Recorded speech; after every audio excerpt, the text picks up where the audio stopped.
എല്ലാവരും ചോദിച്ചുകൊണ്ടേയിരുന്നു, എന്ത് നന്മയുടെ സന്ദേശമാണ് ഈ നാടകം മുന്നോട്ട് വയ്ക്കുന്നത്? തിരിച്ച് വിനീതമായി ഞാനും പറഞ്ഞുകൊണ്ടേയിരുന്നു, നമ്മൾ കണ്ട അല്ലെങ്കിൽ നമ്മൾ പാടി സ്തുതിച്ച കലാരൂപങ്ങളെല്ലാം നന്മയുടെ സന്ദേശങ്ങളാണോ പകർന്നു തന്നത്? പിന്നെന്തിന് വെറുതെ നമ്മളായിട്ടൊരു പിടിവാശി? ഒന്നുണ്ട്, നമ്മുടെ ചുറ്റിലും കണ്ട കാഴ്ചകളിലേക്കുള്ള ഒരു എളിയ കലാകാരന്റെ ഇടപെടൽ. ഞാൻ ഈ നാടകം ഒന്ന് തുടങ്ങിക്കോട്ടെ.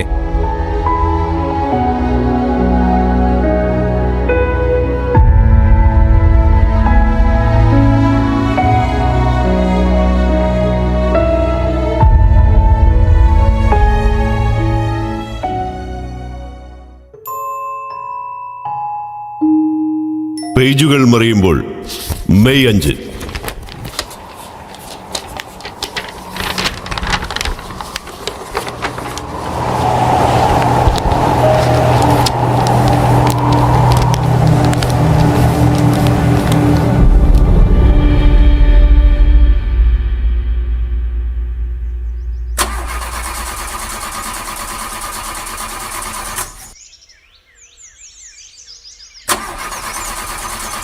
രാജ്യത്ത് നടമാടിക്കൊണ്ടിരിക്കുന്ന അഴിമതിക്കും അരാജകത്വത്തിനുമെതിരെ യുവജനങ്ങൾ സംഘടിപ്പിക്കുന്ന ഗംഭീര റാലിയെ അഭിസംബോധന ചെയ്തുകൊണ്ട് നമ്മുടെ പ്രിയപ്പെട്ട നേതാക്കൾ ഇന്ന് രാത്രി പുത്തരിക്കണ്ടം മൈതാനത്ത് പ്രസംഗിക്കുന്നു.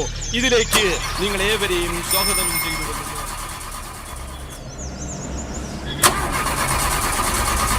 മുറ്റ് പണിയായിപ്പോയല്ലേ അണ്ണ. ഇനിയിപ്പോൾ എന്തിനു ചെയ്യും? ഞാൻ പോയി വർഷാപ്പിൽ നിന്ന് ആരെങ്കിലും കിട്ടുമെന്ന് നോക്കട്ടെ. ഇനി ഏവൻ വരുമെന്ന് കണ്ടറിയാം. അതിരിക്കട്ടെ, അണ്ണ ഇവിടെ തന്നെ താമസിക്കാന്ന് വെച്ചല്ലേ? 5-6 വർഷമായിട്ട് അടഞ്ഞു കിടക്കുന്ന വീടാണ് കേട്ടാ. കൂടാത്തതിന് ആ ഡോക്ടറെ ഇടയ്ക്കിടെ ഇവിടെ രാത്രി സമയത്ത് കാണാറുണ്ടത്രേ. ഡേ നീ ഒരുപാട് നോക്കിയതല്ലേ? എവിടെ ഉണ്ടടേ ഇത്ര കുറഞ്ഞ വാടകയ്ക്ക് വീട്? പിന്നെ നമ്മൾ ഈ യുക്തിവാദികൾക്ക് നീ പറഞ്ഞ പ്രേതവും പിശാചവും ഒന്നും അങ്ങോട്ട് മനസ്സിലാകത്തില്ല. കുട്ടാ, എന്നെ നിനക്ക് എത്ര നാളായി അറിയാം? എന്തൊരു ചോദ്യം അണ്ണ, എൻ്റെ കുട്ടിക്കാലം മുതലേ അറിയാം. വടക്കൂന്നൊന്ന് കെട്ടിയെന്ന് കരുതി നീ എന്നെ ഒരു വടക്ക സെൽഫി ആക്കരുത് കേട്ടാ. നീ എത്ര നാള് ഇവിടെ നിന്ന് മാറി നിന്നടേ? ഈ നാട് വിട്ട് ഒരു കളിയും നമുക്കില്ലെണ്ണ. നമ്മളിങ്ങനെ ഈ ടാക്സിയൊക്കെ ഓടിച്ച് ഉച്ചയ്ക്ക് വീട്ടിൽ വന്നൊന്ന് ഉണ്ട് ഉറങ്ങി വൈകിട്ടാകുമ്പോൾ ആ കലിങ്കിൽ നമ്മളെ പൈലുകളൊക്കെ ആയിട്ട് സൊറയും പറഞ്ഞ് നമുക്ക് ഇത്രയൊക്കെ മതിയെണ്ണ. ഈ നാട്ടിലോട്ട് ഞാൻ തിരിച്ചു വന്ന കാര്യം ഇപ്പം നിനക്ക് കുറച്ച് പിടികിട്ടി കാണും. എടേ, നീ ഓടിച്ചെല്ല്, ആരെങ്കിലും വിളിച്ചോണ്ട് വാടേ. അണ്ണൻ കൂടി വാണ. എടാ, ഞാൻ ഈ പെട്ടിയൊക്കെ ഒന്ന് കൊണ്ട് വെച്ച് അവളെ ഒന്ന് ഹെൽപ്പ് ചെയ്തിട്ട് അങ്ങ് വരാം. ഇത് വല്ലാത്ത ചെയ്ത്തായ പോലെ അണ്ണ. അണ്ണൻ്റെ കാര്യത്തിന് വന്നിട്ട് ജീവിച്ചിരുന്നാൽ വീണ്ടും കാണാം. ഞാനല്ല അണ്ണൻ. ഓ, ചെല്ല്. ഓ, ഇതെന്തൊരു വെയിറ്റ്. ഓ, എന്താ പറ്റേ? എന്തു പറ്റി? ഈ മേശ എന്റെ കാലിലേക്ക് വീണു സുനിയേട്ടാ. ഇതൊന്ന് പിടിച്ചേ, നമുക്ക് ഈ ജനലിന്റെ അടുത്തേക്ക് നീക്കിയിടാം.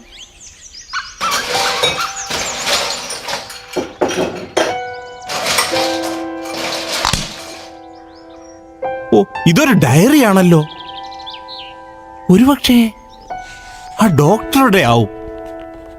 ഇതിലൊട്ടും പൊടി പറ്റിയതായി കാണുന്നില്ലല്ലോ. ഇനി അതിന്റെ പിറകെ തൂങ്ങാൻ നിൽക്കേണ്ട.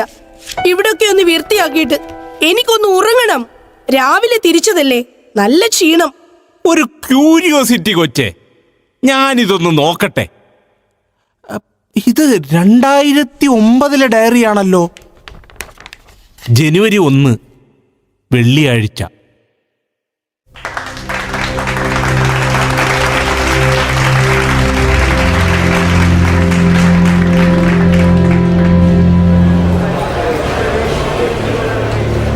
ഞാൻ ഡോക്ടർ സണ്ണി, കൗൺസിലിംഗ് കൺസൾട്ടൻറ്റ്. എൻ്റെ പ്രിയപ്പെട്ട കൗൺസിലിംഗ് വിദ്യാർത്ഥികളെ, പുതുവത്സര ആശംസകൾ നിങ്ങൾക്ക് ഏവർക്കും. I wish you a very happy new year to all my lovely students.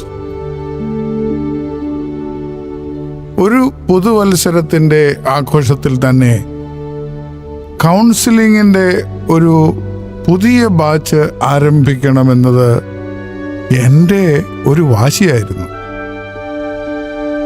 എന്നിൽ വിശ്വാസമുള്ള നിങ്ങളും നിങ്ങളിൽ വിശ്വാസമുള്ള ഞാനും അതിവിടെ ഈ നിമിഷം നടപ്പാക്കുകയാണ്. നിങ്ങൾ 18 പേരെയും ഞാൻ ഈ കുടുംബത്തിലേക്ക് സ്വാഗതം ചെയ്യുന്നതിനോടൊപ്പം പാരസ്പര്യത്തിൻ്റെ മാറ്റുകൂട്ടാൻ നാം ഏവരും ഒന്ന് പരിചയപ്പെടുന്നത് നന്നായിരിക്കും. ആയിക്കൊള്ളട്ടെ. ഞാൻ ജിജോ, സ്വദേശം തൃശ്ശൂരാണ്. ഇവിടെ അടുത്ത് വഞ്ചിയൂർ ഗവൺമെൻറ് ഹൈസ്കൂളിലെ അധ്യാപകനാണ്. പഠന വിഷയം ചരിത്രം. ഞാൻ നിഷ, കൃഷി ഓഫീസറാണ്. കരമനയാണ് സ്വദേശം. അതിനിടയിൽ എനിക്ക് ചെറുപ്പത്തിലെ നഷ്ടപ്പെട്ടു പോയ എൻ്റെ അമ്മയുടെ മുഖവുമായി ഒരു പെൺകുട്ടി, അല്ല ഒരു യുവതി. ഇങ്ങനെയും സാമ്യതകളുണ്ടാകും.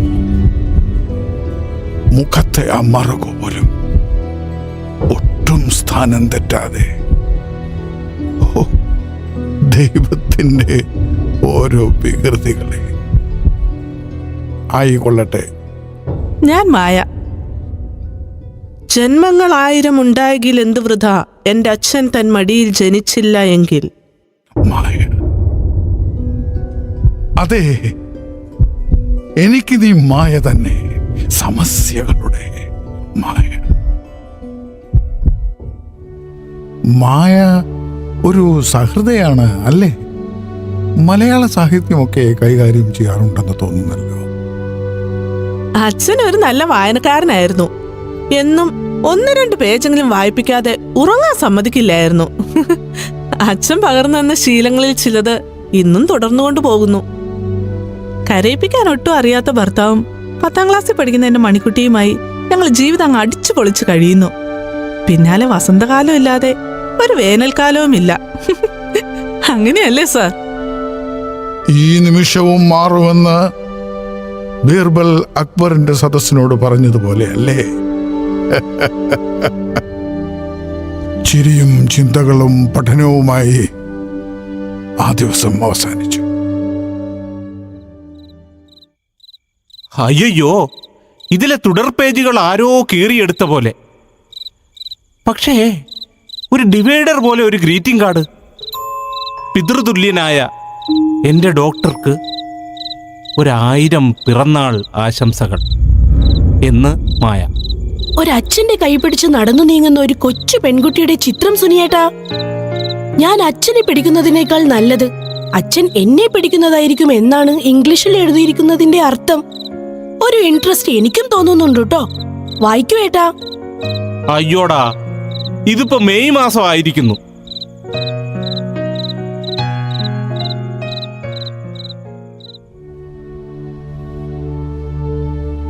കഴിഞ്ഞ കുറെ മാസങ്ങളിലൂടെ നാം ഈ പാഠ്യപദ്ധതിയുടെ സിംഹഭാഗവും ഹൃദയസ്ഥമാക്കി കഴിഞ്ഞു. നാളെ മുതൽ പ്രാക്ടിക്കൽ ക്ലാസ്സുകളിലേക്ക് നാം കടക്കുകയാണ്. Family counselling, child counselling, de addiction counselling എന്നീ വിഭാഗങ്ങളിൽ പ്രത്യേകം പ്രാക്ടിക്കൽ കൗൺസിലിംഗ് നടക്കുന്നതായിരിക്കും. അതും ലൈവായി. നിങ്ങളുടെ മുമ്പിൽ ഫാമിലി കൗൺസിലിങ്ങിൻ്റെ ഭാഗമായി നാളെ ഒരാൾ വരും. കുറച്ച് ബുദ്ധിമുട്ടിയാണ് അദ്ദേഹം സമ്മതിച്ചത്. നിങ്ങളുടെ ഏവരുടെയും സഹകരണം ഉണ്ടായിരിക്കണം. എന്താ നിർത്തിയത്? ഓ, അടുത്ത പേജും കാണുന്നില്ലായിരിക്കും അല്ലേ? ഉണ്ട് കൊച്ചേ, നീ ഒന്ന് അടങ്ങ്.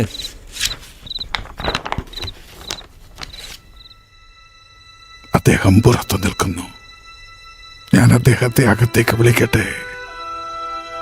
വരൂ മിസ്റ്റർ ഷമീർ.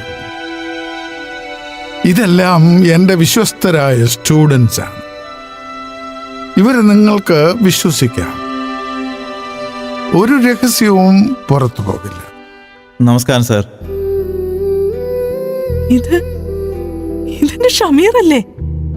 ഷമീർ എന്നെ മനസ്സിലായി കാണുമോ? അതോ ഞാൻ സ്വപ്നം കാണുന്നതാണോ? നീണ്ട 16 വർഷങ്ങൾ ഞാൻ എങ്ങും വലിച്ചെറിഞ്ഞ എന്റെ ഭൂതകാലം. കാലം എന്നിൽ ഒരുപാട് മാറ്റങ്ങൾ വരുത്തി. ബന്ധുക്കൾക്ക് പോലും കണ്ടാൽ തിരിച്ചറിയാത്ത വിധം. പക്ഷെ എന്റെ ഷമീർ മുടിയിടങ്ങളിലെ ചില നരയൊഴിച്ചാൽ ഒരു മാറ്റവും ഇല്ല. ഒരുമിച്ച് ജീവിക്കാൻ ഒരുപാട് കൊതിച്ചു. നടക്കാതെ വന്നപ്പോൾ ഒരുമിച്ച് മരിക്കാൻ തീരുമാനിച്ചു. പക്ഷെ വിധി അതിനെ സമ്മതിച്ചില്ല.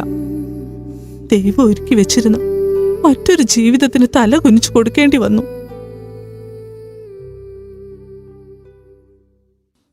എല്ലാവർക്കും നമസ്കാരം. ഞാൻ ഷമീർ.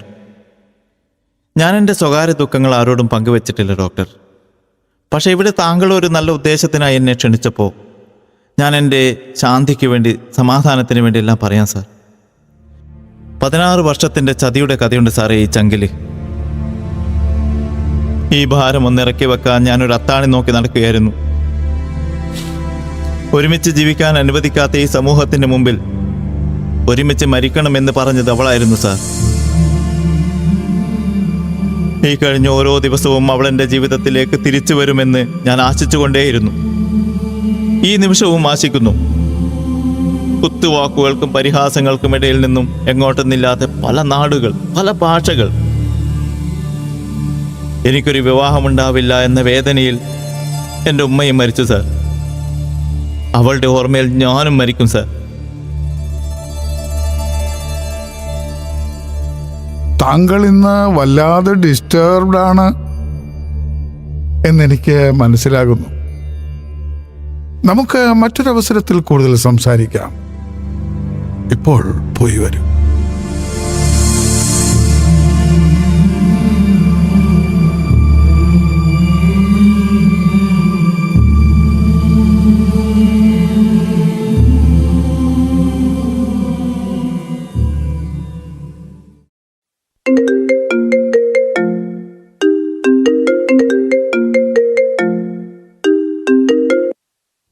Hello hello. മായി, എന്തോടെ ഇന്ന് വിളിയൊന്നും കണ്ടില്ല? ഞാനിപ്പോ വന്നേ ഉള്ളൂ. വിളിക്കാൻ തുടങ്ങുമായിരുന്നു. തന്റെ ശബ്ദത്തിന് എന്ത് പറ്റി? എന്തൊരു മൂടോട്ട് പോലെ. അങ്ങനെയൊന്നുമില്ല. ഏട്ടന് ചുമ്മാ തോന്നുന്നതാ. എനിക്ക് അറിഞ്ഞുകൂടെ എന്റെ മായക്കുട്ടിയെ? ഒന്നുമില്ല ഏട്ടാ. എനിക്കൊരു തലവേദന പോലെ. എന്നാൽ അധികം പണിയൊന്നും ചെയ്യണ്ട, റെസ്റ്റ് എടുക്ക്. ഞാൻ രാത്രി വിളിക്കാം.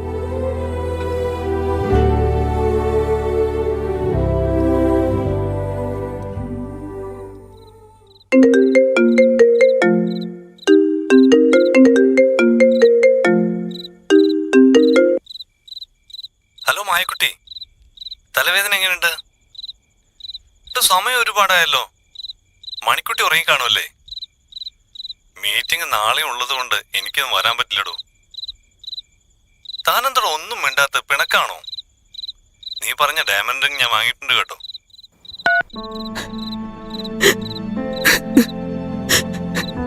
ആരാ അമ്മ? ഡാഡിയാണോ? ലൈറ്റ് അണയ്ക്കമ്മ. അമ്മ എന്താ ഉറങ്ങാത്ത? അതെ മോളെ,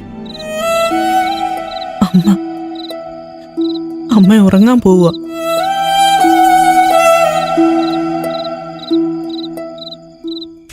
മെയ് 4 ചൊവ്വാഴ്ച.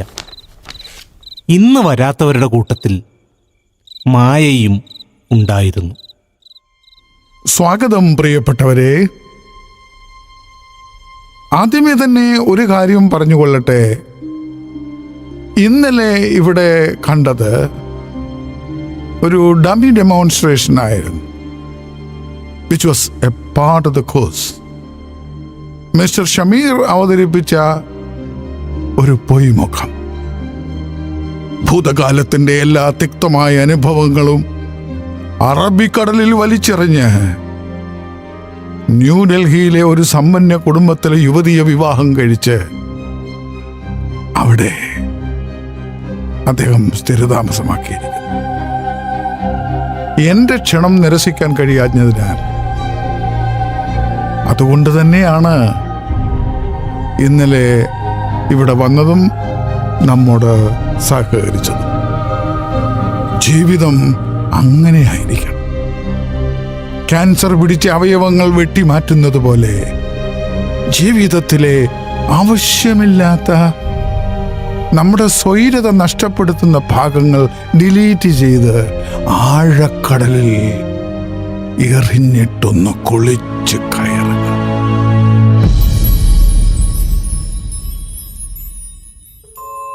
നാളെ മെയ് 5 നാം എല്ലാവരും മരിക്കാൻ പോകുന്നു.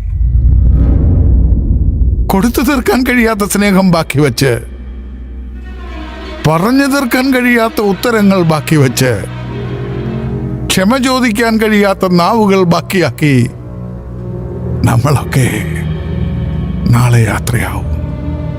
This particular therapy is called death therapy. നാളെ നിങ്ങളെല്ലാവരും ഒരു 2ാം ജന്മത്തിലേക്ക് പ്രവേശിക്കും. മെയ് 5. അയ്യോ കൊച്ചേ, ഇതെന്താ ചുവപ്പ് നിറം? ഇതെന്താ രക്തം കൊണ്ടാണോ എഴുതിയിരിക്കുന്നത്? വെറുതെ മനുഷ്യനെ പേടിപ്പിക്കല്ലേ. ദേ നോക്ക്, നീ ഒന്ന് നോക്ക്. അയ്യോ, അങ്ങനെ തോന്നുന്നല്ലോ.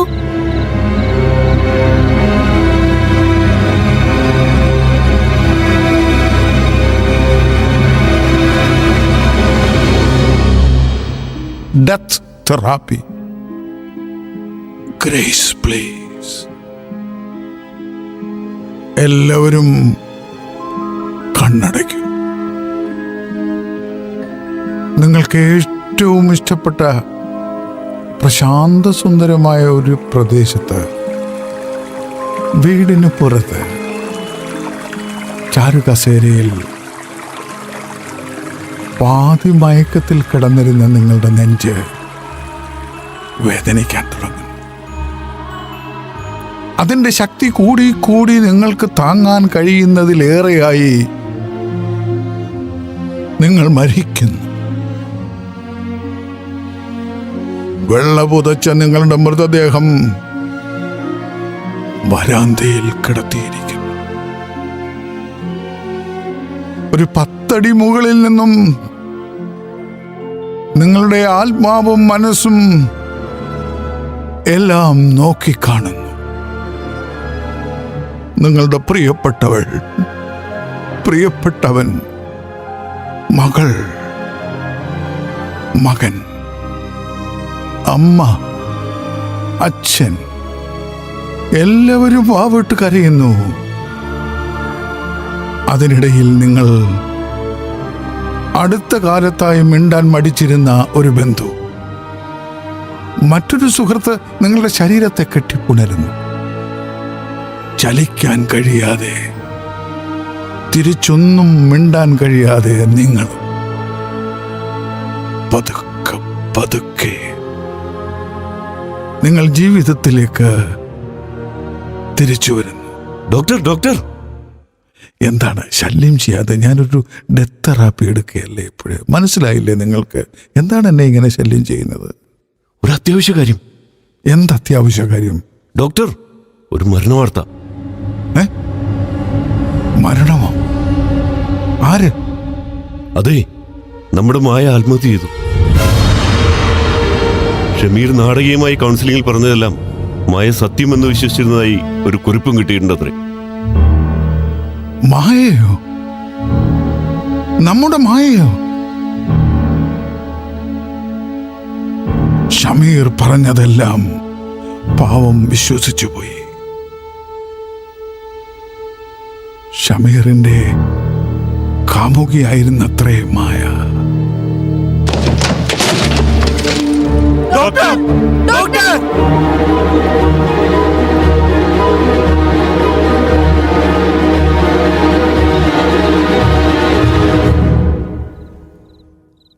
ഡോക്ടർ മരിച്ചോ? അപ്പോ ഈ അവസാന പേജ് എഴുതിയത് ആരാ സുനിയേട്ടാ? അറിയില്ല. ആരാ ഈ പാതിരാവിൽ? ഏതായാലും ഒന്ന് തുറന്നു നോക്കാം.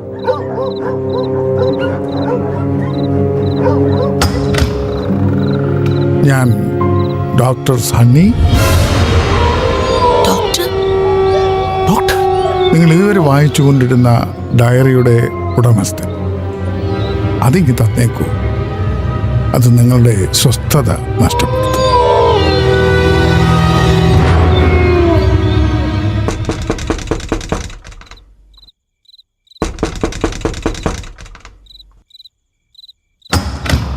എത്ര നേരമായി ഞാൻ കഥകിൽ മുട്ടുന്നു. നിനക്കെന്തു പറ്റി? നീ ഉറങ്ങിപ്പോയോ കൊച്ചേ? സുനിയേട്ടാ, ആ ഡയറി ആ ഡോക്ടറെ കണ്ടോ? കൊള്ളാം. ഞാൻ ആ കുട്ടന്റെ കൂടെ വർക്ക്ഷോപ്പ് വരെ പോയതല്ലേ. നീ അതിനിടയ്ക്ക് വേണ്ടാത്തതൊക്കെ ആലോചിച്ച്. എന്നാലും ആ ഡയറി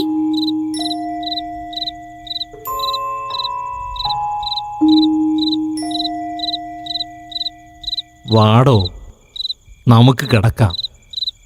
രാവിലെ തിരിച്ചതല്ലേ, നല്ല ക്ഷീണമുണ്ട്.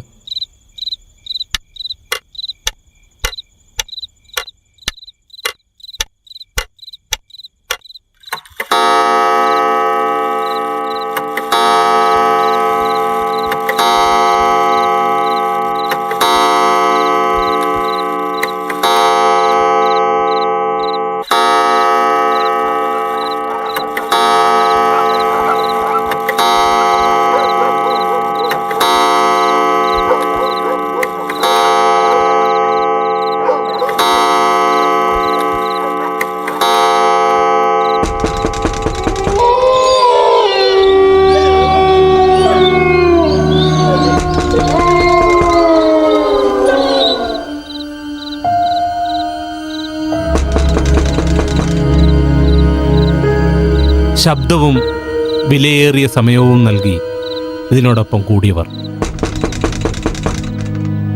ഞാൻ രൂപക് രഞ്ജൻ കുട്ടനായി അഭിനയിച്ചു. പിന്നെ അണ്ണം പറഞ്ഞപ്പോ അസിസ്റ്റന്റ് ഡയറക്ഷൻ കൂടി ചെയ്തു. ഞാൻ സുനിയേട്ടന്റെ കെട്ടിയോള് റാണി രഞ്ജിത്ത്. ഷമീറായി ലത്തീഫ്. ഞാൻ ഷൈനി നിത്യൻ, മായ എന്ന കഥാപാത്രം. Doctor Sunny doctor John Panakkal. മായയുടെ ഭർത്താവായി രാജേഷ് നമ്പ്യാർ. മായയുടെ മകളായി അനാമിക അജിത്. അനൗൺസറായി സന്തോഷ്. മറ്റു ശബ്ദങ്ങൾ: നിഷ ദിലീഷ്, ജിജോ. പിന്നെ സ്ക്രിപ്റ്റും ഡയറക്ഷൻ്റെയും കൂടെ സുനിലായി ഞാനും, അജിത് അനന്തപുരി.